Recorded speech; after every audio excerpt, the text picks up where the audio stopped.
Buonasera e benvenuti a 7 Sera. Oggi è venerdì 21 dicembre e siamo veramente vicinissimi al Natale.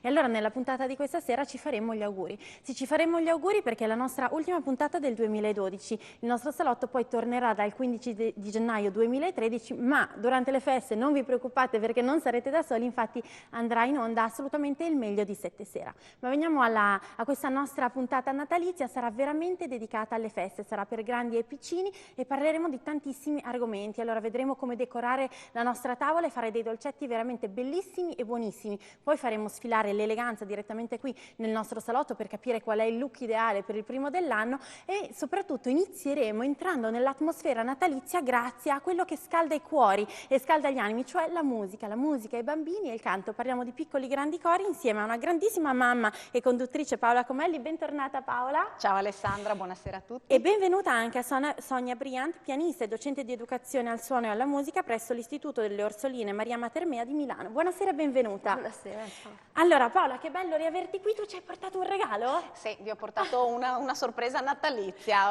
come dicevi tu, la musica, il coro, la passione per il canto.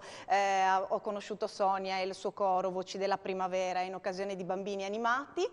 Abbiamo avuto modo di lavorare assieme nuovamente per l'Ambrogino d'Oro e allora ho detto Alessandra non può rimanere all'oscuro. Assolutamente. E allora direi Paola, apriamo questa tua sorpresa e poi parliamo di tutto quello che ci hai anticipato. Va bene, vediamo subito la clip del coro. Vediamo.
Che meraviglia questo coro, tantissimi bambini, quanti anni hanno?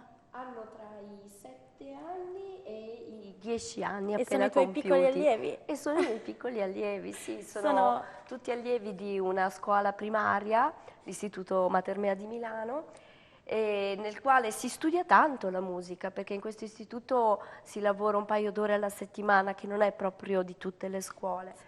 Si lavora un paio d'ore alla settimana al mattino e poi quest'anno è sorta anche, grazie devo dire appunto a questo incontro con Paola, al fatto che sia stato coinvolto il coro l'anno scorso in Bambini Animati e così, si è sentita l'esigenza di proporre un'attività extrascolastica e quindi i bambini si ritrovano un'ora alla settimana, il lunedì, dopo le 8 ore scolastiche e lì lavorano insieme ma più che altro giocano, nel senso che è un grande gioco di squadra poi alla fine il coro sì. e devo dire che sta attecchendo proprio bene, siamo partiti da un nucleo di 12 presenze, siamo già arrivati a 18 e ho già richieste per l'anno prossimo, quindi i bambini amano proprio cantare, amano molto stare insieme perché è un'occasione per ritrovarsi. Assolutamente, la musica ha un valore veramente importante soprattutto per i piccoli che devono crescere. Ne parleremo benissimo, soltanto una precisazione, questa era una chicca, poi potremo vedere ancora tantissima musica proprio insieme a te,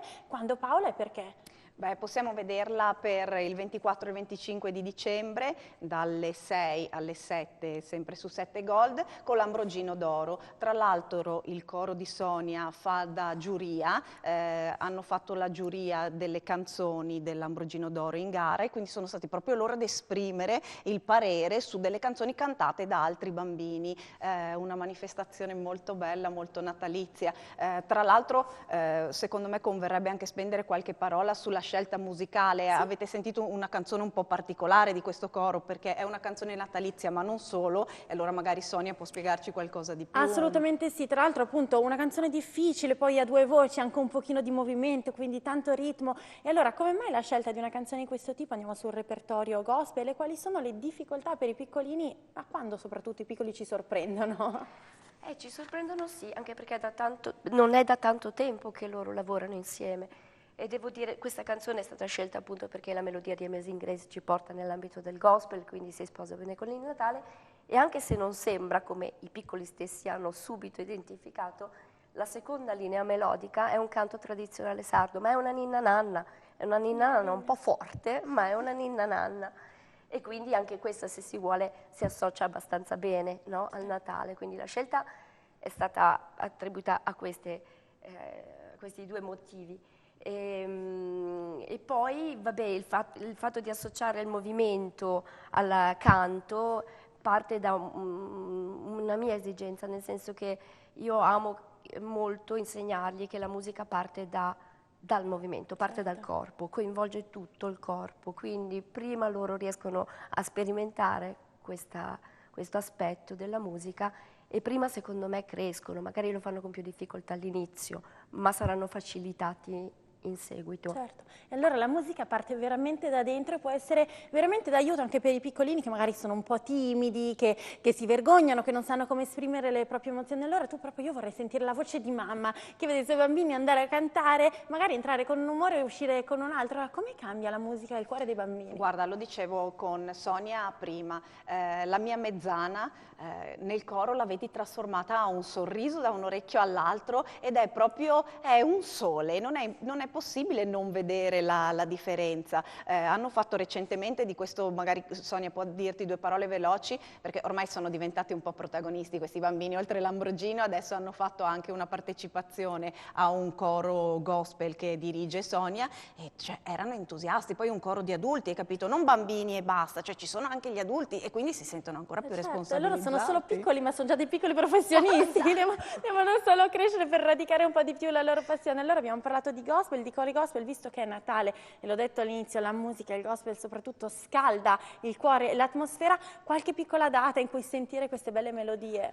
Ma noi ci proporremo in concerto giovedì prossimo all'Auditorium Pertini, al Centro Culturale Pertini di Cinisello Balsamo, in via Confalonieri 3, e alle 21 ci sarà questa serata in beneficenza per il CUNS di Cinisello Balsamo, progetti che vanno a finanziare la costruzione di scuole in Africa, piuttosto che saremo due cori, un coro gospel e un coro invece di canti tradizionali popolari italiani. Bene, benissimo, per cui una meravigliosa atmosfera unita anche alla beneficenza che sotto Natale è più che mai doverosa. E allora abbiamo ancora pochissimo tempo, io vorrei dire questo. Allora, la musica, abbiamo parlato di un'attività extrascolastica che può essere utile, può essere un hobby, una passione, può anche far diventare, veramente anche diventare magari un futuro lavorativo se fatta seriamente, ma sarebbe giusto poter parlare di musica veramente anche a scuola. Allora abbiamo parlato nell'istituto in cui tu lavori, ma in generale la scuola come si avvicina, come guarda l'educazione musicale? Capisce che c'è l'esigenza di insegnare ai piccoli questo? Dipende a che livello. A livello gli insegnanti capiscono che sarebbe una risorsa fondamentale. A livello istituzionale chiaramente, soprattutto nella scuola pubblica, questa cosa non è ancora accolta, ma anche per una questione di finanziamenti. quindi alcune scuole, molte a Milano, e Milano diciamo che è un polo importante dal punto di vista didattico, si avvalgono dell'esperienza di specialisti esterni e quindi di progetti, di una ventina di lezioni l'anno. Nelle scuole invece private si lavora tutto l'anno, 2 ore alla settimana, però non copriamo tutta la formazione primaria. Diciamo che la musica è qualcosa che dovrebbe essere avviata dall'asilo, essere gradualmente, cioè dovrebbe accompagnare un pochino tutto. Certo, e allora la musica non basta mai, dovrebbe essere ogni istante nella nostra vita. Sarebbe bello portare sempre la musica a casa, per cui io guardo te dicendo alle mamme di far sentire tanta musica ai loro bimbi, di farli cantare. Paola, 10 secondi, ricordiamo le date per vivere la musica insieme a te, poi tu sei vulcanica, per cui resti qua che decoriamo la nostra tavola insieme. Le date. Sarà fatto il 24 e 25 di dicembre, 7 Gold dalle 18 alle 19. Grazie, grazie infinite. Allora, grazie a Sonia Bryant per averci fatto scoprire veramente l'essenza della musica. Grazie Paola, stai con noi perché subito dopo la pubblicità trasformeremo il nostro studio in una piccola cucina e faremo dei dolcetti natalizi buonissimi. A tra poco.